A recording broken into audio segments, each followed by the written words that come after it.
বিষয়ী দুর্জন।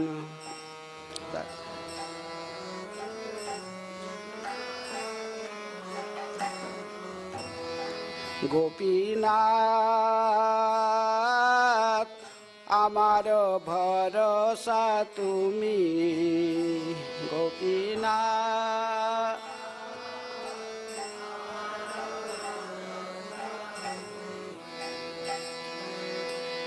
তোমার চরণে লইনু শরণ, তোমার কিঙ্কর আমি। তোমার চরণে লইনু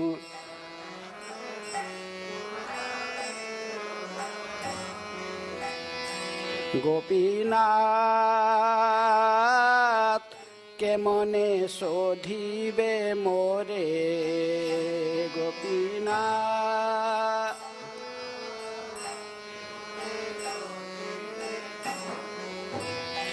গোপীনাথ কেমনে শোধিবে মোরে, গোপীনাথ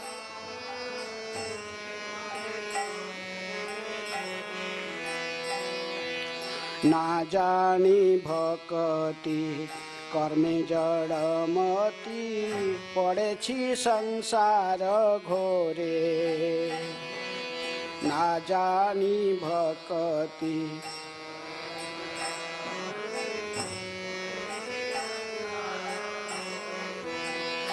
গোপীনাথ সকলি তোমার মায়া, গোপীনাথ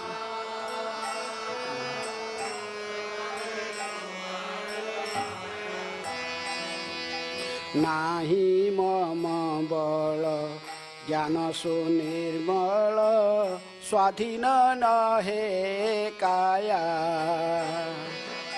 নাহি মম বল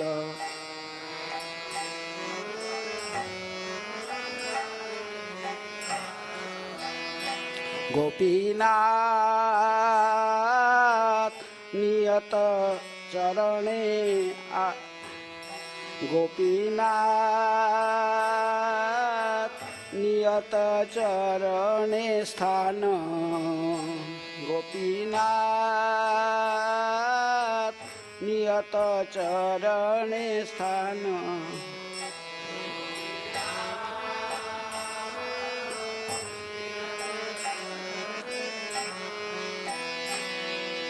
মাগে পামর কান্দিয়া কান্দিয়া করহে করুণা দান,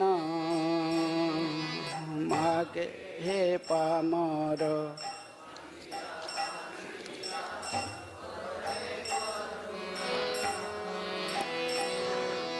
মাগে পামর কান্দিয়া কান্দিয়া করহে করুণা দান, মাগে হে পামর কান্দিয়া।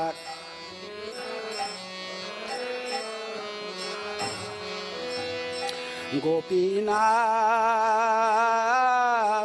তুমি তো সকলি পারো, গোপীনাথ তুমি তো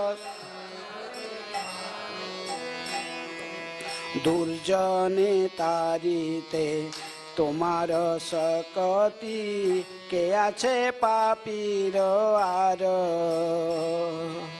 দুর্জনে তোমার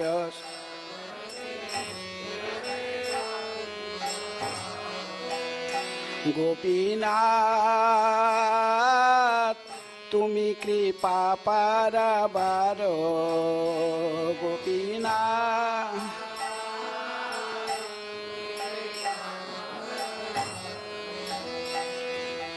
জীবের কারণ আসিয়া প্রপঞ্চে, লীলা কইলে সুবিস্তার। জীবের কারণে আসিয়া প্রপঞ্চে, লীলা কইলে গোপীনাথ আমি কি দোষে দোষী গোপীনাথ,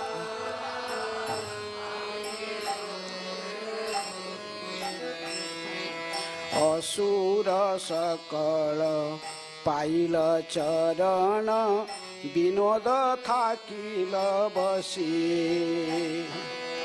অসুর সকল পাইল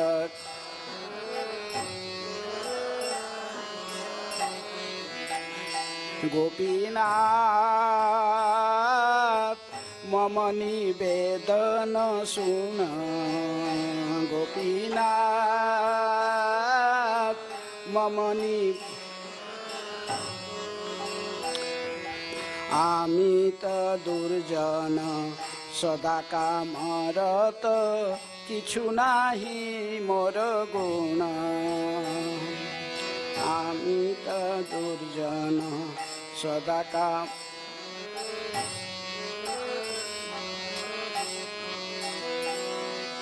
হরে কৃষ্ণ হরে কৃষ্ণ কৃষ্ণ কৃষ্ণ হরে হরে, হরে রাম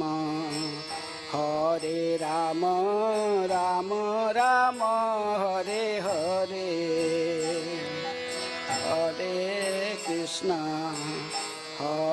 কৃষ্ণ কৃষ্ণ কৃষ্ণ হরে হরে, হরে রাম রাম রাম এ হরে কৃষ্ণ কৃষ্ণ কৃষ্ণ হরে হরে, হরে রাম রাম রাম হরে হরে, হরে কৃষ্ণ কৃষ্ণ কৃষ্ণ হরে হরে, হরে রাম হরে কৃষ্ণ কৃষ্ণ কৃষ্ণ হরে হরে, হরে রাম রাম রাম হরে হরে, হরে কৃষ্ণ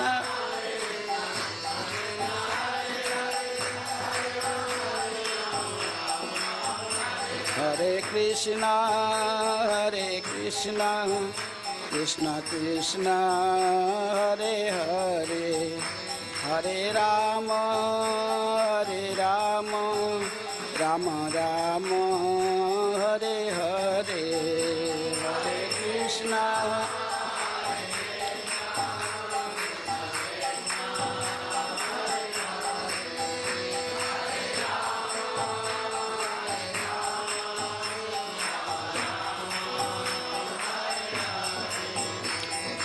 জয় রাধা মাধব কুঞ্জ বিহারী, জয় রাধা মাধব কুঞ্জ গোপীজন বল্লভ গিরিবরধারী, গোপীজন বল্লভ গিরি যশোদানন্দন ব্রজ জন রঞ্জন, যশোদানন্দন ব্রজ জন রঞ্জন, যমুনা তীর বনচারী, যমুনা তীর বন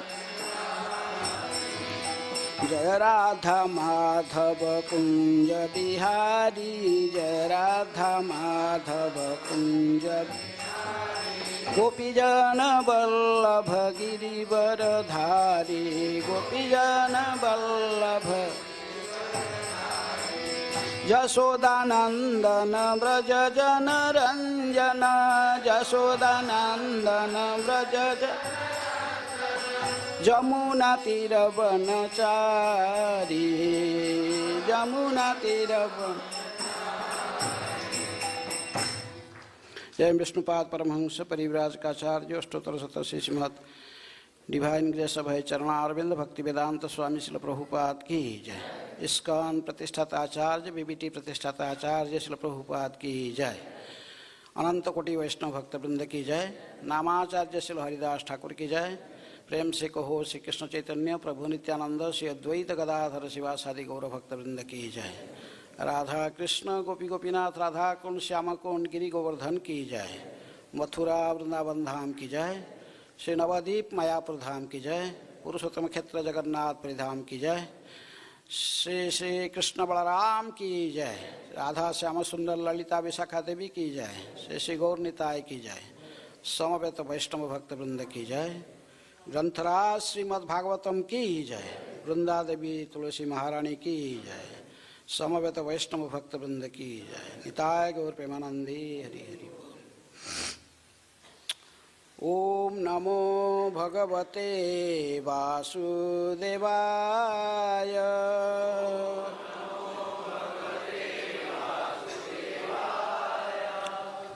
ओम नमः भगवते वासुदेवाय।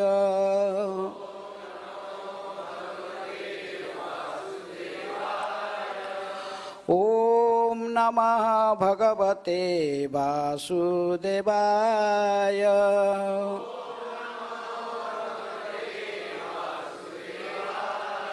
नारायणं नमस्कृत्य नरं चैव नरोत्तमं देवीं सरस्वतीं व्यासं ततो जयमुदीरये। नष्टप्रायेषु अभद्रेषु नित्यं भागवत सेवया। भगवते उत्तम श्लोके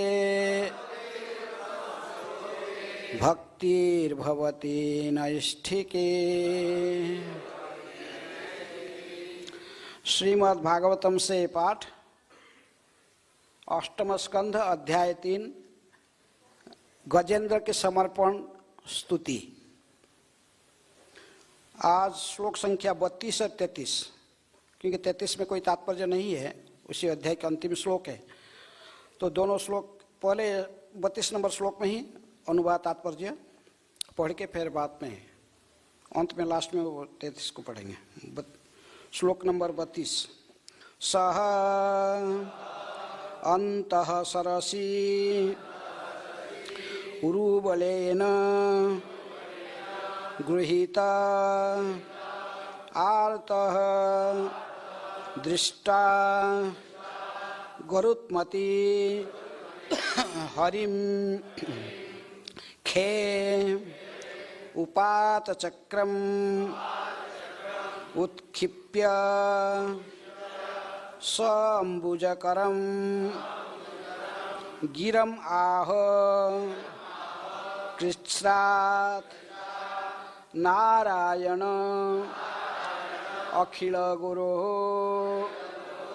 भगवन् नमः ते।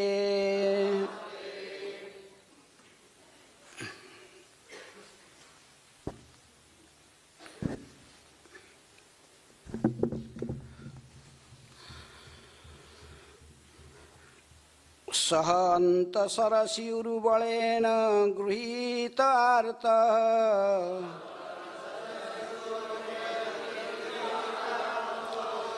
दृष्ट्वा गरुत्मति हरिं खौपात चक्रम्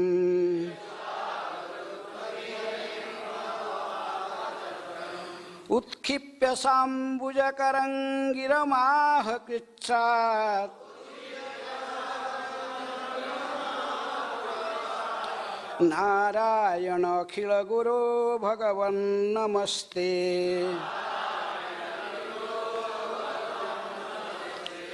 सह अंतः सरसिरुबलेन गृहीतार्तः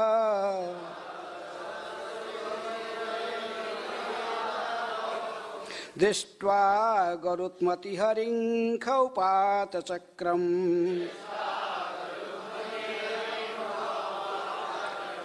उत्क्षिप्य साम्बुजकरं गिरमाह कृच्छ्रात् नारायण अखिल गुरो भगवन् नमस्ते।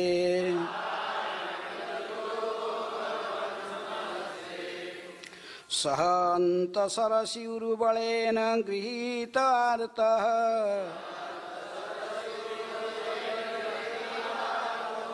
दृष्ट्वा गरुत्मति हरिं खौपात चक्रम्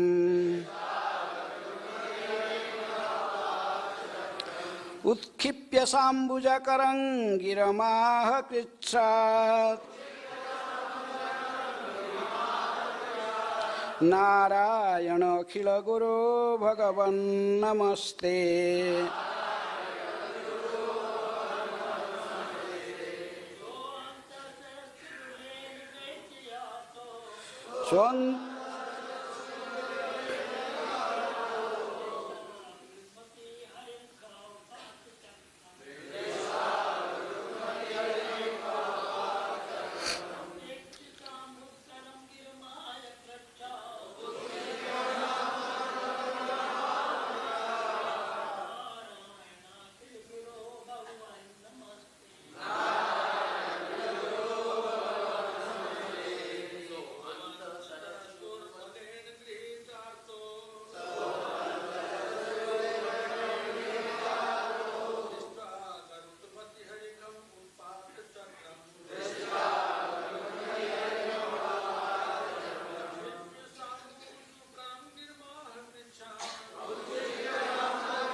माताएं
शब्दार्थ सह वह गजेंद्र अंतः सरसी जल में उरुबलेन बलपूर्वक गृहीतः जो घड़ियाल द्वारा पकड़ा गया था, आर्तः तथा अत्यंत पीड़ित, दृष्ट्या देखकर, गरुत्मती गरुड़ की पीठ पर, हरिम श्री भगवान को, खे आकाश में, उपात चक्रम अपना चक्र घुमाते, उत्क्षिप्य उठाकर, समभुजकरम कमल का फूल लिए अपनी सुंड को,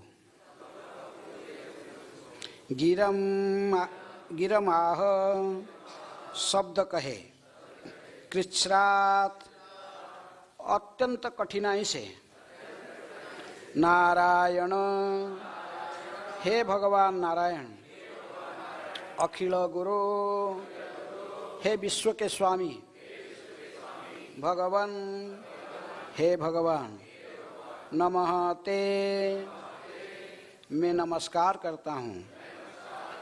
अनुवाद तथा तात्पर्य कृष्ण कृपा स्मृति अभय चरणारविंद भक्ति वेदांत स्वामी श्रील प्रभुपाद जी के द्वारा।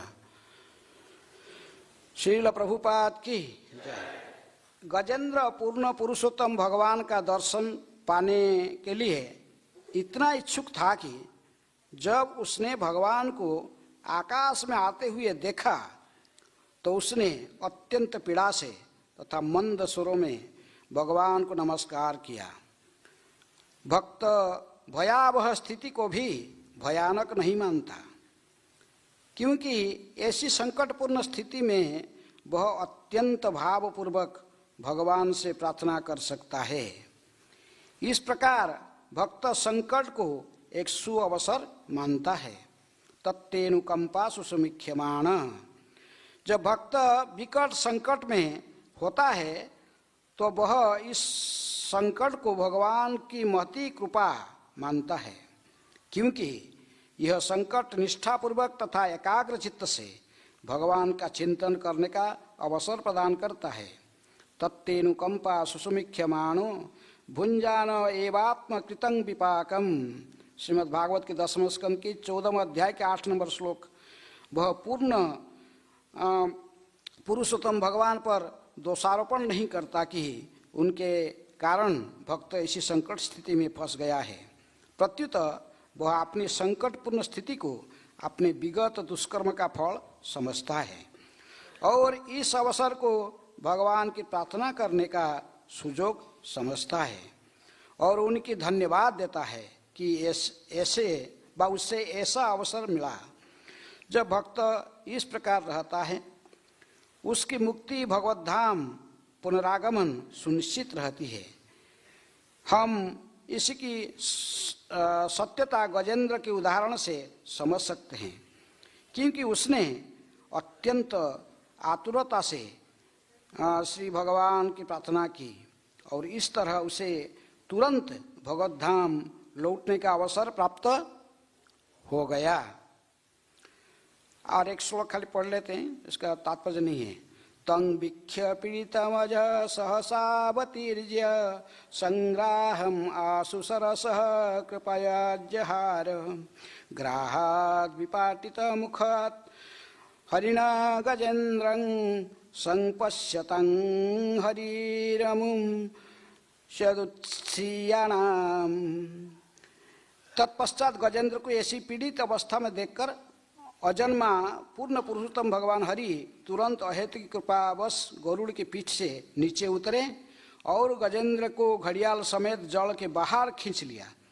तब समस्त देवताओं की उपस्थिति में जो सारा दृश्य देख रहे थे, श्री भगवान ने अपने चक्र से घड़ियाल को मुख को उसके शरीर से पृथक कर दिया।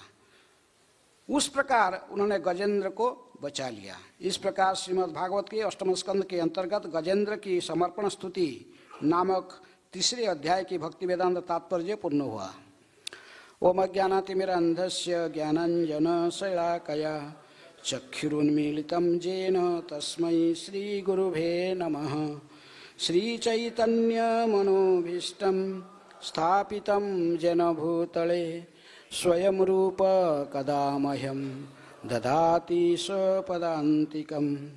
वन्देऽहं श्रीगुरुः श्रीयुतापदकमलं श्रीगुरून् वैष्णवांश्च श्रीरूपं साग्रजातं सहगण रघुनाथानितं तं सजीवं साद्वैतं सावधूतं परिजनसहितं कृष्ण चैतन्यदेवं श्रीराधाकृष्णपदान् सहगणललिता श्रीविशाखान्वितांश्च।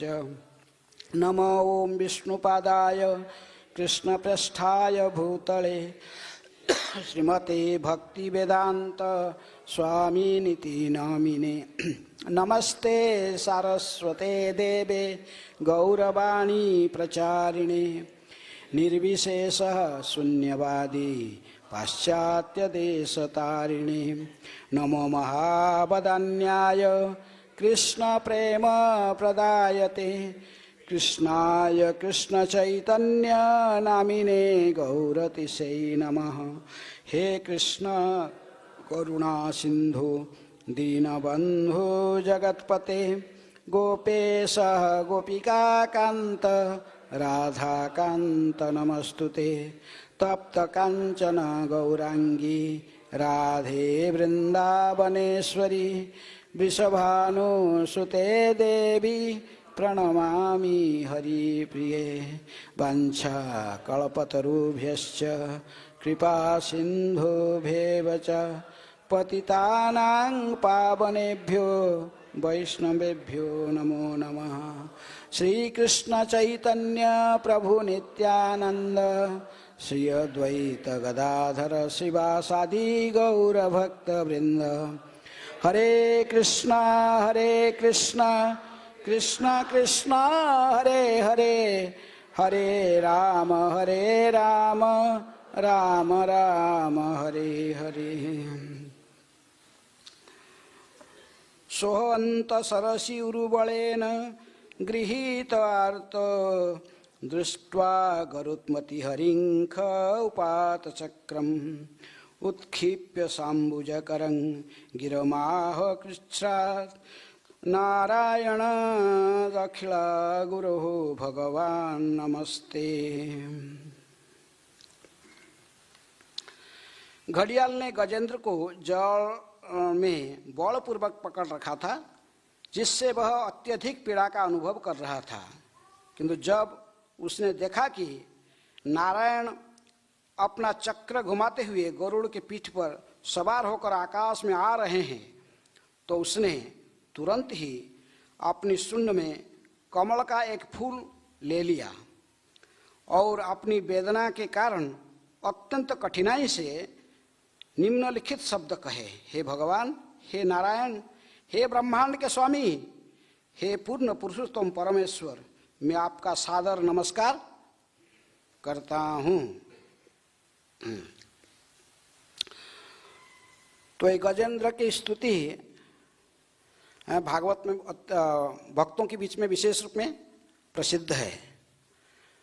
गजेंद्र स्तुति, क्योंकि स्तुति ये जो गजेंद्र की कथा का श्रवण का फल सुखदेव गोस्वामी कहते कि एवं स्तुवंती, अर्थात जो कि हे प्रिय भक्त, जो लोग रात्रि बीतने पर, अर्थात सुबह सुबह ब्रह्म मुहूर्त में रात्रि बीतने पर बिस्तर से उठकर तुम्हारी द्वारा अर्पित यह स्तुति से मेरी प्रार्थना करते हैं, मैं उनके जीवन के अंत में उन्हें वैकुंठ लोक में नित्य आवास प्रदान करता हूँ।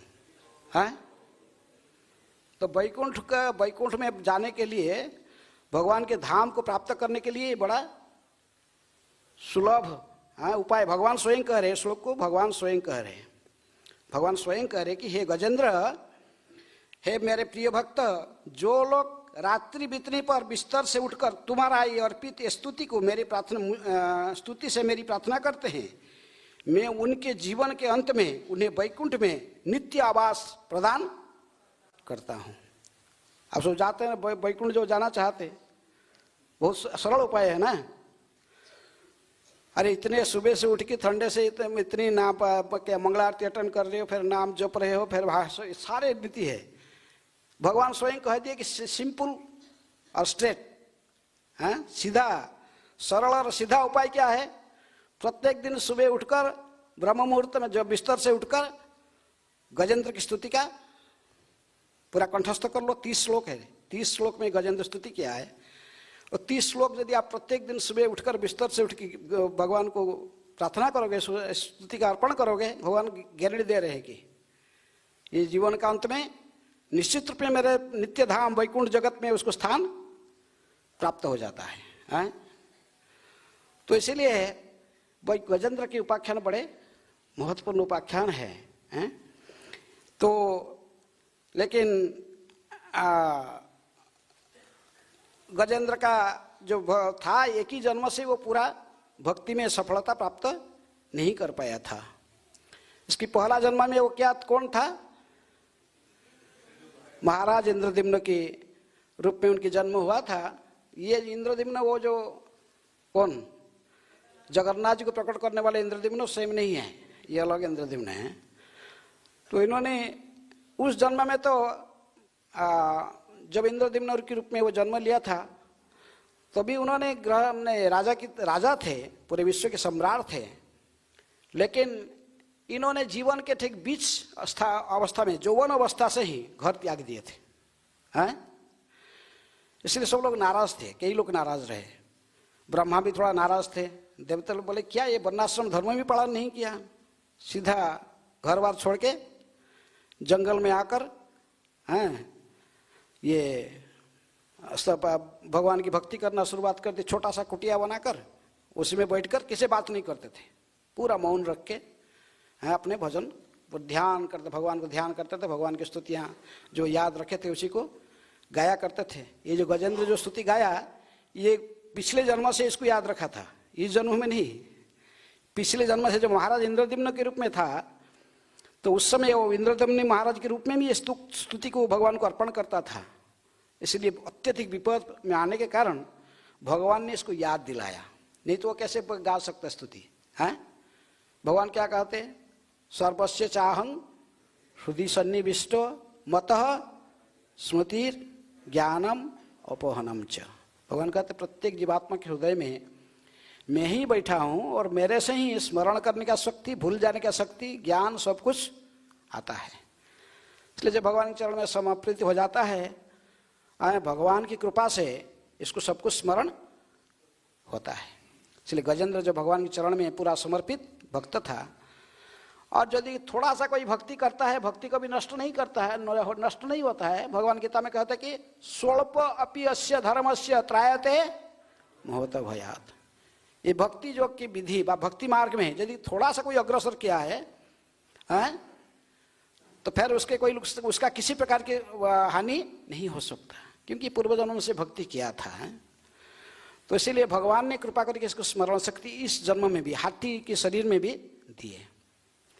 लेकिन पिछले जन्म में जो महाराज इंद्रद्युम्न के रूप में उन्होंने जंगल में छोटा सा झुपड़ी बनाकर, कुटिया बनाकर बैठकर भजन कर रहे थे। एक दिन जंगल में भ्रमण करते करते महान जोगी तपस्वी कौन, अगस्त्य मुनि पधार गए। अगस्त्य मुनि सब शिष्यों के साथ वहाँ पर आए, चाहते थे कि कुछ हमारा सत्कार करे, कम से कम पानी पीने के लिए तो बोले हैं, बैठने के लिए आसन दे, तो कम से कम और कुछ नहीं है तो बैठने के लिए आसन दो और पानी तो थोड़ा कम से कम पिलाओ। लेकिन ये तो बड़ा ध्यानस्थ थे, ध्यान कर रहे थे, भगवान को ध्यान कर रहे थे, और स्तुति का जो स्तुति की पूरा स्मरण कर रहे, गाना है अंतकरण से इसी का ही मनन कर रहे थे। तो उनको पता नहीं चला, ऋषि की उपस्थिति पता नहीं हुआ, तो उससे क्रोधित हो गए। कौन, अगस्त्य मुनि। अगस्त्य मुनि देखे कि देवता लोग भी इसके ऊपर ज़्यादा खुश नहीं है, ब्रह्मा भी खुश नहीं, क्योंकि जवान अवस्था में घर बार छोड़ के आ गया, आके इधर बैठा, लेकिन अतिथि अर्थात साधु को व्यवहार करना भी नहीं जानता है। हाँ, साधु के स्थान, वैष्णव के स्थान तो भगवान से भी ऊपर होता है, तो उनको आदर नहीं देना नहीं जानता है। इसलिए वो भी क्रोधित होकर बोले, चल इतने आलसी है, हाँ, किसी अतिथि को किसी बात सम्मान देना भी नहीं जानता है, इसलिए तू हाथी के जोनी में चले जाओ, हस्ती जोनी में जाओ, हाथी की जोनी में जाकर पशु जोनी में जाओ। तू जानता नहीं किसी महान ऋषि महर्षियों को सेवा करना बा कैसे सम्मानित कराना किया जाए, हैं, नहीं जानता है। ये तो ब्राह्मण थे, इसलिए ऐसे अभिषेक दे के चले गए। कौन, अगस्त्य मुनि। हैं, परीक्षित महाराज जैसे जंगल में घूमते घूमते वो समीक ऋषि का आश्रम में गए थे, वो तो ध्यान कर रहे थे, फिर भी राजा क्रोधित हो गए हैं। परीक्षित महाराज क्या किए, सांप को, एक मरा हुआ सांप को उसके गले में डाल दिए, तो ऐसे किसने इन्हें अभिशाप दे दिए। ये ब्राह्मण है, सन्यासी, तो इसलिए अगस्त्य मुनि कोई साधारण व्यक्ति नहीं है। हाँ, जिन्होंने समुद्र पूरा 7 समुद्र को पीने के जिनके पास जो शक्ति था, है, सारा सब समुद्र पानी को अकेले पी गए।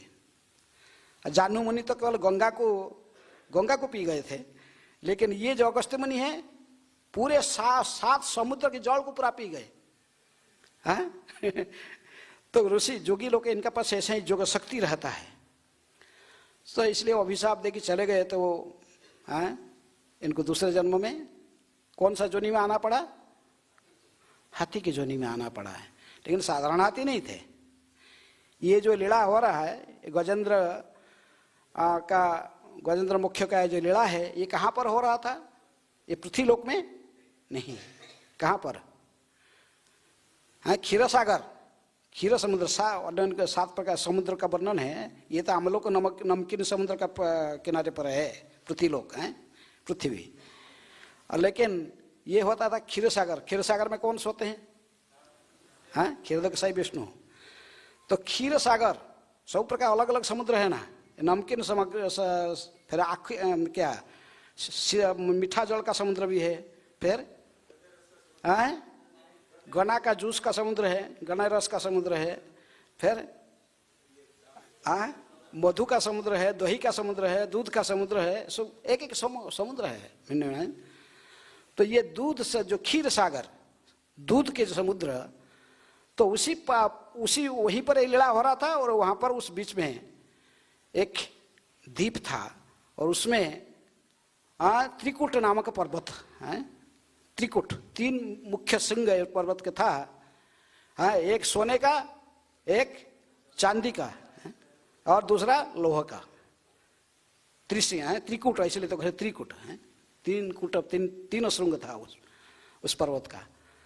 उस त्रिकुट पर्वत के बीच में घंच जंगल, बहुत सुंदर है जंगल था। और उसी जंगल में ये रहता था। कौन? गजेंद्र। ये गजेंद्र कोई साधारण हाथी नहीं है, इसका इतनी बड़ था। और जितने भी सब तो साधारणतः शेर जो है, शेर को देखने से हाथी भाग जाते हैं, लेकिन ये हाथी का जो गजेंद्र रूप में जो हाथी था, उसके शरीर से एक दिव्य गंध, एक सुगंधित, कि भगवान की भक्त है, बहुत भक्ति किया है, दिव्य सुगंध निकलता था। ये कई माइल दूर से ही लोग को पता चल जाता था ये सुगंध। जो देखते थे पशु को ही, दूसरे को ही देखता कि गजेंद्र का शरीर का सुगंध आ रहा है, सब भाग जाते थे वहां से। सिंह आदि सब भाग जाते थे, सामना करना कोई नहीं चाहता था उसको। इतनी 10,000 के इससे भी ज्यादा हाथी के बल उसके पास था। किसके पास? ये गजेंद्र के पास। अन्य भी जो ग्रुप लीडर्स थे वो भी सब भाग जाते, इसके समकक्ष कोई करने नहीं आता था।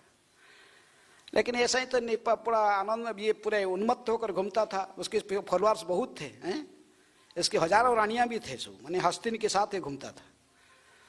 और घूमते घूमते वो जो सरोवर में ये स्नान कर रहा था, उसको मगर ने पकड़ा। तो उसमें पहले भी कई बार स्नान किया है। भ्रमण करते करते उस सरोवर में आया, वहां से बैठकर पानी पीने के लिए सब पीछे चले। छोटे छोटे बच्चे भी, हाथी के बच्चे भी उसके साथ चले थे। बच्चे, माँ सब हैं। हाथी के बच्चे देखने में बड़े सुंदर होते हैं, इसलिए कोई सुंदरता का वर्णन किया जाता है हाथी हस्ती बच्चा का, हाथी के बच्चे की साथ तुलना दी जाती है। रामचंद्र जी के देखो, नवम स्कंद देखो, रामचंद्र जी हैं, तुलना करते हस्ती हाथी का बच्चे के समान है। इतने बचपन में जो उनकी लीलाओं की, ऐसा ही सुमधुर लीला था, जैसा हाथी के बच्चे खेलता है तभी। लेकिन ये गजेंद्र ही पानी में उतार कर पानी पिया। प्यासी था, पेट भर के पानी पिया। पानी पीने के बाद दूसरों को बोला, आओ आप लोग भी आओ, लेकिन दूसरे कोई जाने के लिए तैयार नहीं थे। ऐसा ये वर्णन आता है कि वो गजेंद्र स्वयं अपने सुंड में पानी भर भर के इनको पिलाता था, एक एक करके। बच्चों को सब हाथी हैं, कितनी आसक्त था घर के प्रति है, मैंने अपने सब परिवार के वर्ग जो हस्तिनियों के प्रति, अपने बच्चों के प्रति। पहले इतनी बड़े भक्त था, सब घर बार छोड़ के असमय में त्याग कर आ गया था। राग के बीच इतने उत्कट वैराग्य कर रहा था, वैराग्य के अभ्यास कर रहा था। लेकिन ये अभी आसक्त हो गया फिर परिवार में, हस्ती के जोनी में आकर सब हस्तिनियों के पीछे आसक्त था। छोटे छोटे बच्चों सबको ऐसे बनना था कि वो स्वयं ही न पानी पीने के बाद सब पानी फिर अपने सुंड में भर भर के सबको पिलाया। सबके ऊपर में पानी भी फेंका। ये लोग उतरते नहीं थे, वही अकेले उतर रहा था। लेकिन बहुत समय हो गया, अरे इतने हाथी नहीं है और इतने बच्चे, सबको तो एक एक करके स्नान करा रहा था, बहुत टाइम लगेगा ना। तो इसलिए पड़ा था, तो उसी में उस सरोवर में था। लेकिन जो कुछ होता किसकी इच्छा से होता है? भगवान की इच्छा से है। भगवान की इच्छा के बिना ये पत्ता भी हिल नहीं सकता, एक टुन का टुकड़ा एक जगह से दूसरे जगह को जा नहीं सकता। भगवान ने देखी कि मेरी भक्त है, कितनी महान भक्त है ये है। पिछले जन्म में महाराज इंद्रदेव के रूप में मेरे लिए सब कुछ त्यागा था। अभी इसने ये हस्ती जोनी में आ गया था, आके फिर आसक्त हो गया फिर संसार में। फिर इनकी स्मृति है, भगवान ने ही प्लान बनाया कि इसको मैं कैसे ले आऊंगा, फिर कहाँ मेरे धाम में इसको वापस लाऊं। इसलिए कई बार पहले वही सरोवर में स्नान किया, जल विहार किया, लेकिन कभी कोई कुछ अघटन नहीं घटा। लेकिन आज आकर उसको पैर को दक्षिण बाएं, राइट पैर को, आगे पैर को पकड़ लिया। कौन आके? घड़ियाल है, मगर ने आके पकड़ा। अब तभी तो इतनी बलशाली है, इतनी शक्तिशाली है, 10,000 हाथी से भी अधिक बल है उसके पास था। लेकिन जड़ के अंदर में शक्ति किसका ज्यादा होता है? जड़ में रहने वाला जो पशु है या जो मगर है, मगर तो उसको बल ज्यादा है। इन्होंने तो दांत को अंदर उसके जंघा के शरीर के अंदर घुसा दिया और खून चूसते रहा। तो उसको तो आर्य बहुत अच्छा खाना मिलता, वो तो हुष्ट पुष्ट होकर रहा। लेकिन हस्ती को किसी प्रकार खाना नहीं मिला। आस्ते आस्ते आस्ते आस्ते इसका शरीर दुगला पतला हो गया पूरा है। और पूर्ण शक्ति संचय, तो पूर्ण शक्ति के साथ उन्होंने खींचने के लिए प्रयास कर रहा था, लेकिन ये संभव नहीं हो रहा था। घड़ियाल को से तब उस शक्ति को पराभव देकर वो बाहर निकल आए हैं। तो इसलिए ऐसी स्थिति में अत्यंत दुखी होकर देखा कि और शक्ति नहीं है, अभी मरेगा, मरने वाला है और कोई उपाय नहीं है। और तो उसका हाथनी वगैरह, हाथनी जो कि सब बच्चे थे तो ऊपर में खड़ा होकर थोड़ा थोड़ा कुछ दिन तक तो रहे, रोते रहे, आंख से थोड़ा पानी बहाते रहे। और ये युद्ध जो दोनों का चला था, ये 1-2 साल 3 साल ऐसे नहीं चला था, हजार साल तक हैं, हजार साल तक युद्ध चला था मगर का और ये गजराज का। तो इसलिए अत्यंत दुखी होकर मरणासन्न होकर स्थिति में आया। भगवत कृपा से इसको पूर्व जन्मों की स्मरण, पूर्व जन्म की जो स्तुति जो भगवान को गा रहा था, ध्यान कर रहा था महाराज इंद्रदेव के रूप में, भगवान को ध्यान करने के समय में जो स्तुति गा रहा था अंतकरण में, तो इसको स्मरण आने लगा। इसलिए भक्ति कभी नष्ट नहीं होता है। जो भक्ति किया है पूर्व जन्म में, जहां से भक्ति छोड़ा इस जन्म में वहीं से प्रारंभ करता है। चाहे अगस्त्य मुनि के अभिशाप से इसको हाथी का शरीर मिल गया, लेकिन भक्ति नष्ट नहीं हुआ है। पशु पक्षी होई थाकी स्वर्गे बा निरये, तब भक्ति रहु भक्ति विनोद हृदय है। सबसे बड़ा जो बुरे बात है भक्त के लिए, यदि कोई इसको अभिशाप देगी तो भक्ति ही भूल जा, और नहीं तो सब कुछ ऐश्वर्य सब कुछ भी चला जाने से भी कोई फर्क नहीं पड़ता है। लेकिन भक्ति कभी नष्ट नहीं होता है। इसलिए भक्ति विनोद ठाकुर कहते कि चाहे प्रभु मुझे यदि जन्माओ भी यदि इच्छा अच्छी तो रहो, भक्त गृहे जनी जन्म हो मरो। मुझे यदि दोबारा आपको जन्म देने की इच्छा है प्रभु, मुझे यदि क्वालिफाइड नहीं बन पाया एक ही जन्म में भगवत धाम जाने के लिए, तो फिर मुझे किसी भक्त के घर में जन्म दीजिए। कीट जने जन्मी हो तो आदास, बहिर्मुख ब्रह्मा जन्मे नहीं आस। कीड़े मकोड़े के रूप में यदि भक्त के घर में रह जाऊं, जन्म हो, मैं वो जन्म मेरे श्रेष्ठ मानूंगा, लेकिन मुझे बहिर्मुख देवताओं की जन्म व ब्रह्मा की जन्म भी मुझे नहीं चाहिए। यदि मैं आपके चरण में अपराध कर बैठूं, ब्रह्मा भी भगवान को परीक्षा करने की इच्छा हो गई है, गाय ने बछड़ों को और ग्वाल वाल को चोर लिया। इंद्र को भी घमंड आ गया है, ब्रजवासियों को पूरा सबको नष्ट करना चाहता था, सारे गाय बच्चे सबको भगवान को गोवर्धन उठाना पड़ा है। तभी भक्त ऐसे जन्म मुझे लेकिन भक्त के घर में जन्म दे दीजिए। ये भी यदि संभव नहीं है प्रभु, तभी मुझे ये मैं बताता हूँ कि यदि मेरे ऐसी कर्म है कि भक्त घर में भी जन्म मुझे नहीं मिल पाएगा, तभी पशु पक्षी होई थाकी स्वर्गे बा निरये, तब भक्ति रहु भक्ति विनोद हृदय। यदि पशु की जोनी में व पक्षी की जोनी में किसी में भी मुझे भेज दीजिए प्रभु, लेकिन आपकी भक्ति सदा मेरे अंतकरण में रहे, आपकी भक्ति जैसे न भूलूं। इसलिए गजेंद्र अंतकरण में भक्ति को भगवान की कृपा से पूर्व जन्म में जो भक्ति किया था, भक्ति नष्ट नहीं हुआ था। उसी भक्ति की पूरी जो भक्ति किया था, जो स्तुति गाया करता था पिछले जन्म में, उसी स्थिति को अभी दोहराकर फिर भगवान को स्मरण किया।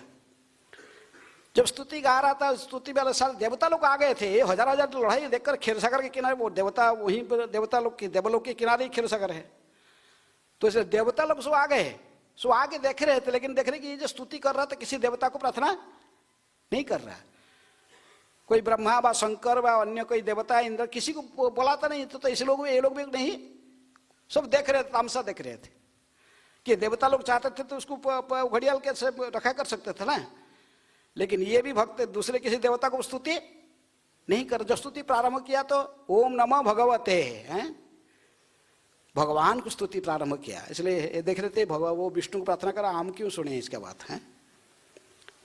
इसलिए भगवान ये 30 श्लोक गा के सुनाया, अत्यंत उत्कट स्थिति में, मरणासन स्थिति में, बड़े कष्ट के साथ ये गा अपनी स्तुति अर्पण कर रहा था भगवान को। लेकिन देवता लोग देख रहे थे लेकिन कुछ नहीं बोल रहे थे, कुछ नहीं करते थे, कोई नहीं आता था। अरे एक भक्त है, महान भक्त है, भगवान को प्रार्थना कर रहा, तुम लोग तो सहायता करो थोड़ा। कोई नहीं आ रहा, बोला हमको तो नहीं बुला रहे हैं। विश्वनाथ चक्रवर्ती ठाकुर थोड़ा मजाक जैसे देखते हैं, अमृत पीने के लिए, समुद्र का मंथन करने के लिए इनके पास बहुत शक्ति था। समुद्र का मंथन कर रहे थे इतना, किसके लिए? अमृत पीने के लिए। अमृत पीने मिलेगा इसीलिए समुद्र मंथन इतने कष्ट। लेकिन कोई एक भक्त डूब रहा था, भक्त इतने विपद में, उसको रक्षा करने के लिए उनको इनका शक्ति नहीं था। कि यही नहीं समझते थे कि यदि हम इसको मदद करेंगे भगवान प्रसन्न होंगे, भगवान का भक्त है। देवता लोग ने सहायता करने के लिए कोई नहीं आया, इसलिए भगवान ने स्वयं गरुड़ का पीठ में बैठकर आए। स्वयं शंख चक्र गदा पद्म है, विशेष में चक्र को घुमाते रहे थे अपने हाथ में, दक्षिणा चक्र को घुमाते हुए भगवान ने गरुड़ पीठ में बैठकर जब आए तो भी ये देख रहा था, गजेंद्र भी देख रहा था, सारे देवता भी देख रहे थे। सब देखे, भगवान को देखकर सब हाथ जोड़ के स्तुति करने लगे हैं। तभी भगवान को देखकर, गरुड़ के पीठ पर आते हुए देखकर, तो अभी गजेंद्र ने इतनी उत्कट स्थिति में क्या किया, स्व अंतः उरुबलेन गृहीत अत्यंत आर्त तथा अत्यंत पीड़ित स्थिति में भी गजेंद्र ने भगवान को देखकर आते हुए, गरुड़ का पीठ पर बैठे हुए भगवान आते हैं, चक्र को घुमाते हुए आए, बड़े क्षिप्र गति में आ रहे थे। यहाँ तक कि भगवान जो पहुंचे हैं, गरुड़ को कहा जाता है, कोई कमेंटर का गरुड़ को प्रतीक्षा नहीं किया भगवान, गरुड़ पीठ से कूद गए आने के लिए। कहीं कि गरुड़ का ये भी बहुत स्लो चल रहा है, कौन? गरुड़। गरुड़ का पीठ में गजेंद्र को रक्षा करने के लिए भगवान गरुड़ के पीठ में कूद कर भागे एक ऐसे ही भागे क्षिप्र इतने गति में। और भाग के जब देखे, इसको पहले आगे श्लोक, लास्ट श्लोक उस बात कर रहा, लेकिन जब ऐसे देखे गजेंद्र स्थिति को देखा कि भगवान अभी गरुड़ के पीठी पर बैठे हुए हैं, गरुत्मति ही हरिम, देखा यदि गरुड़ के पीठ पर बैठे हुए, दृष्टवा गरुत्मति हरिम, गरुड़ पीठ में बैठे हुए भगवान को देखकर ये जो गजराज ने अत्यंत कष्ट हो रहा था, लेकिन फिर भी उरु बड़े न बलपूर्वक बहुत प्रयास करके बलपूर्वक उन्होंने उस सरोवर में खिले हुए कमल फूल से एक फूल को अपने सुंड की बल पर इनको तोड़ लिया, एक फूल को अभी इन्होंने अंत सरसी उरु बड़े न गृहीत तभी जो इतने कष्ट हो रहा था वहां से इसको खींच लेता था और घड़ियाल ने, लेकिन फिर भी उन्होंने ऐसी पीड़ित अवस्था में, अत्यंत पीड़ित अवस्था में भगवान को देखकर गरुड़ के पीठ पर उन्होंने अपने चक्र घुमाते हुए आ रहे भगवान को देखकर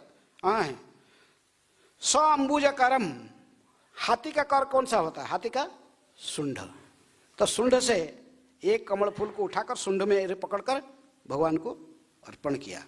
स अंबुजकरम गिरमाह कृच्छ्रात, अत्यंत कठिनाई से बहुत धीमे गति स्वर में, ये जो श्लोक पढ़े हम, ये श्लोक जो गा रहा था गजेंद्र ने, ये जोर से नहीं बोल रहा था, वहां तक नहीं सुनने वाला श्लोक नहीं था, बहुत धीमे गति में, केवल भगवान ही इसको समझ सकते थे, भगवान जानते थे, भगवान अंतर्यामी है, सबका अंतर का अंतकरण को भी वो जानते हैं।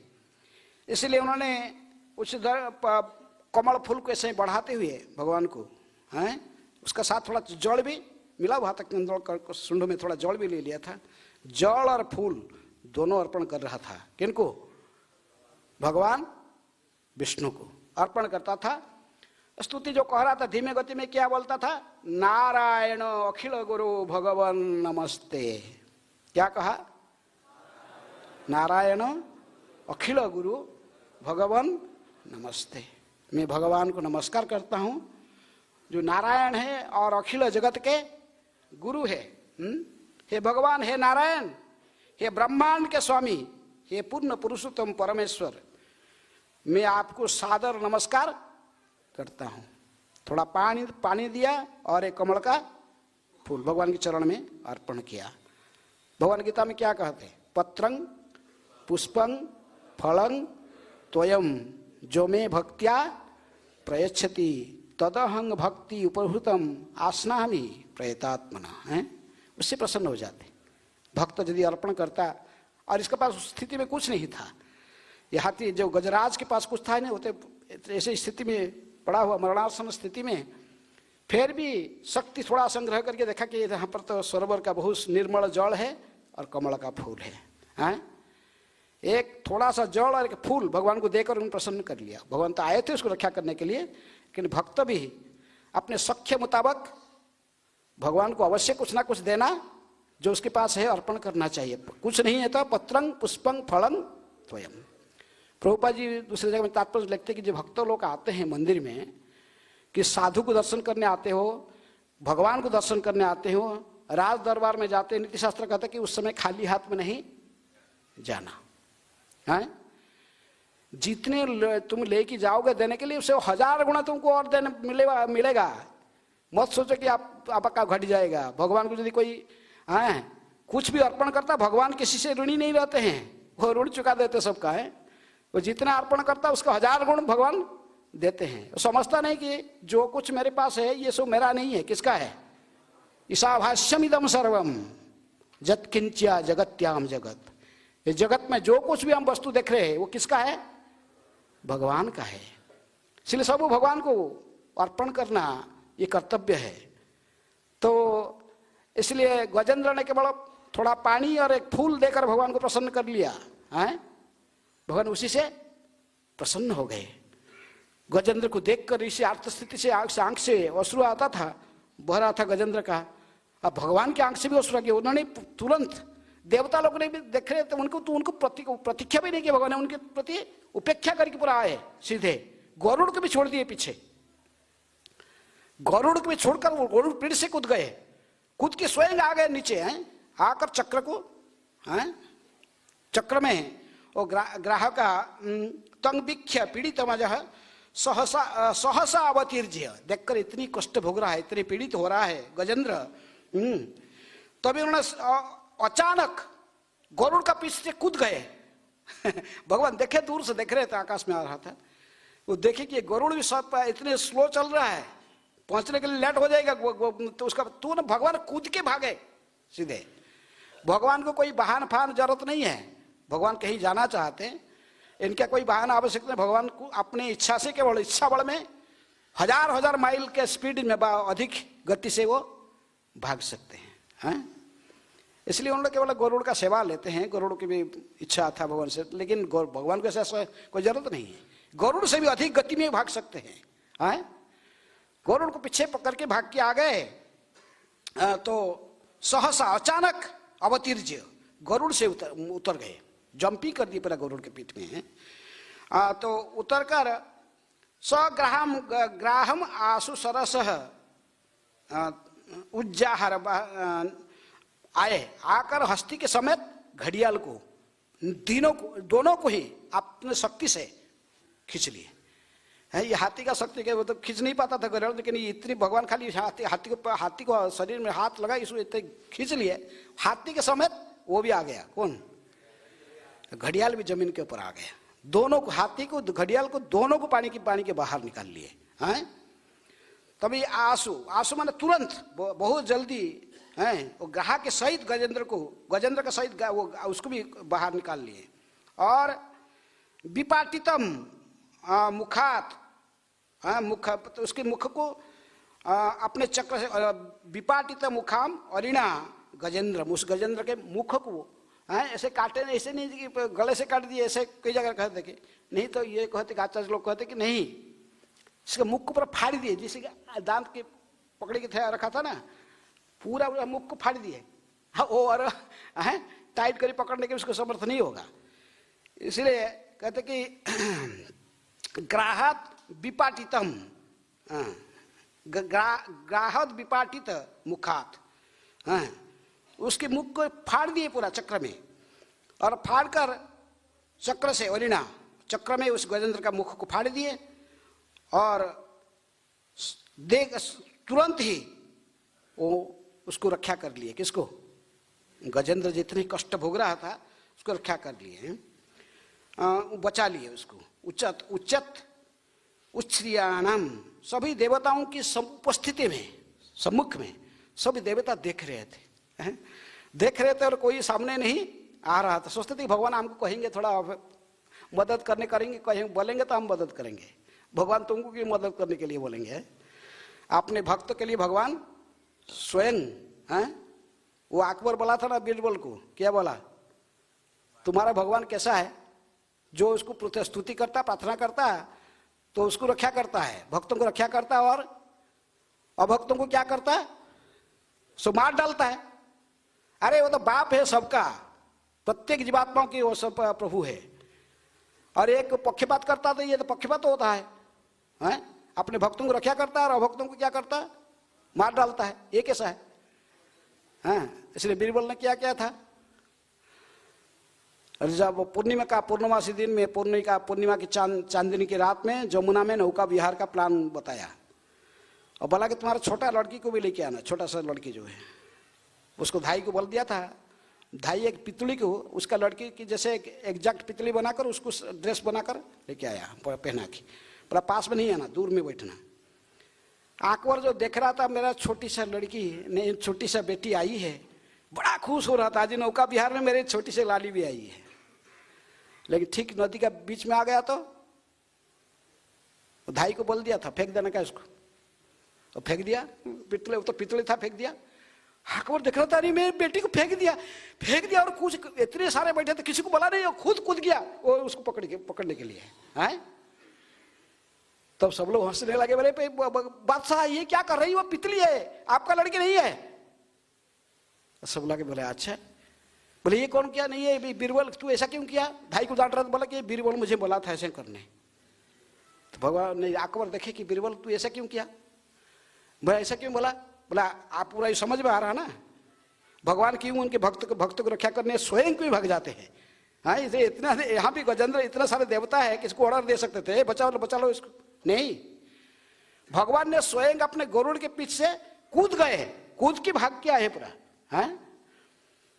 बोले आप क्यों भागे? इतने आप का मंत्री थे, सेनापति थे, इतने सैनिक थे, हम थे, हमको बोल सकते थे बचा मेरा लड़की बचा, आप खुद क्यों कूद गए? हैं? भगवान भक्तों को इतनी प्रेम करते हैं। भक्त्या मांग अभिजानांति, भक्त ही केवल भगवान को समझ सकता है, जान सकता है।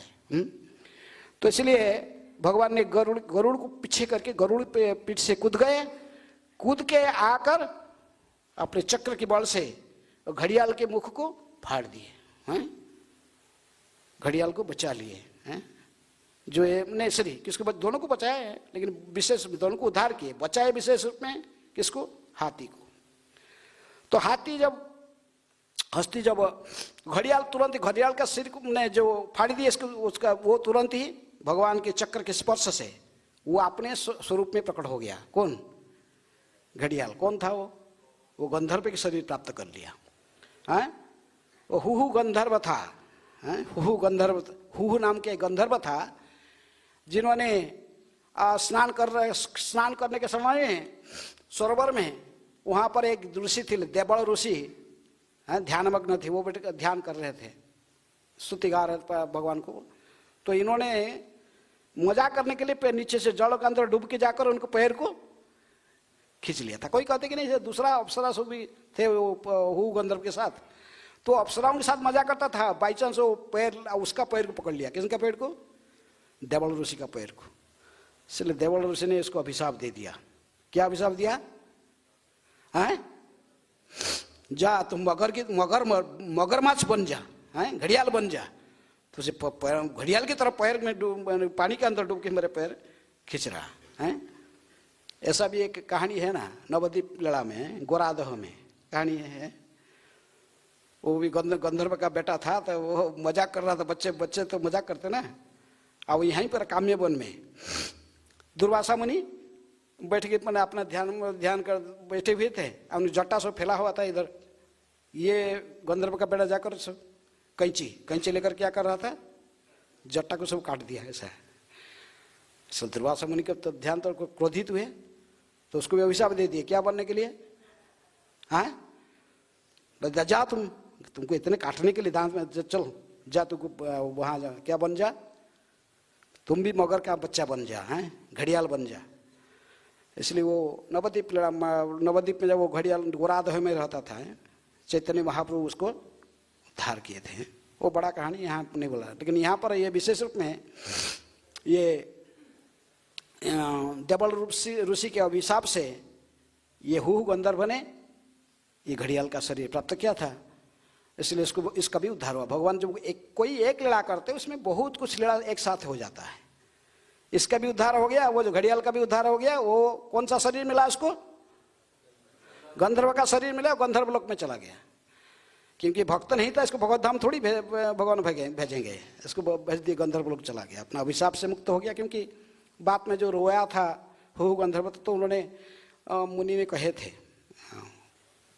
देवल ऋषि ने कहे कि ठीक है, भविष्य में आएगा गजेंद्र, उनके महान भक्त है, तो गजेंद्र जब भगवान ने उद्धार करेंगे तब वो तेरा भी उद्धार हो जाएगा। इसलिए उसी के चरण को पकड़ना। किसका चरण को? गजेंद्र का चरण को। भक्त को रक्षा करने आए से तो तुझे भी रक्षा करेंगे। है? कैसे भी हो, यदि किसी भक्त के चरण को पकड़ लिया तो तुम्हारा उद्धार हो जाएगा। क्योंकि भक्त को उद्धार करने कौन आएगा? भगवान आएंगे। तो इसलिए, लेकिन गजेंद्र को भगवान ने अपने धाम में, गजेंद्र को जब गजेंद्र का स्पर्श करते ही भगवान गजेंद्र का शरीर दिव्य बन गया। हैं? वो वैकुंठ की सारूप्य मुक्ति इसको भगवान दे दिए। इसको सारूप्य मुक्ति प्राप्त हो गया। शंख चक्र गदा पद्म से भगवान के शरीर सेम था। फर्क क्या था? केवल कौस्तुभ मणि और शिवत्स चिन्ह, ये दोनों नहीं हुआ। सारूप्य मुक्ति प्राप्त कर गया। विश्वनाथ चक्रवर्ती ठाकुर कहते कि ये गजेंद्र क्या, ये गजेंद्र शरीर को त्याग दिया था? नहीं, उसी गजेंद्र शरीर का है विष्णु पार्षद रूप में परिवर्तित हो गया। वो शरीर नहीं त्यागा। ध्रुव महाराज शरीर ने त्यागे? नहीं, ध्रुव महाराज वही शरीर में सीधे वैकुंठ में उठ के वो विमान के ऊपर चढ़ के गए।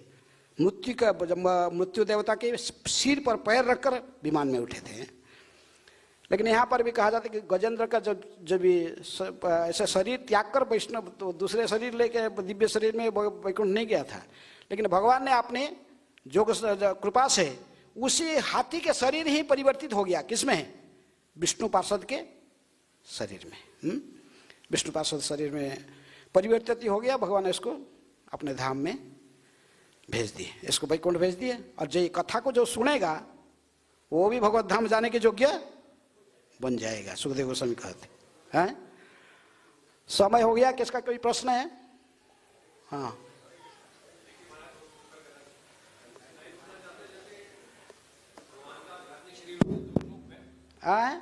जैसे भगवान का आध्यात्मिक शरीर होता है, शरीर और आत्मा एक होता है, तो जो भक्त बैकुंठ में जाते हैं तो क्या उनका भी शरीर और आत्मा एक होता है? बैकुंठ में सभी का शरीर, गोलोक में बैकुंठ में शरीर और आत्मा में भेद नहीं होता है। ये भेद केवल भौतिक जगत में, क्योंकि भौतिक शरीर है 5 भूत से बना हुआ है, वहां पर सब कुछ चिन्मय शरीर है। ओके, हाँ बोलो जल्दी जल्दी। हरे कृष्णा। अनंत कोटि प्रणाम महाराज। तो मेरा प्रश्न ये है कि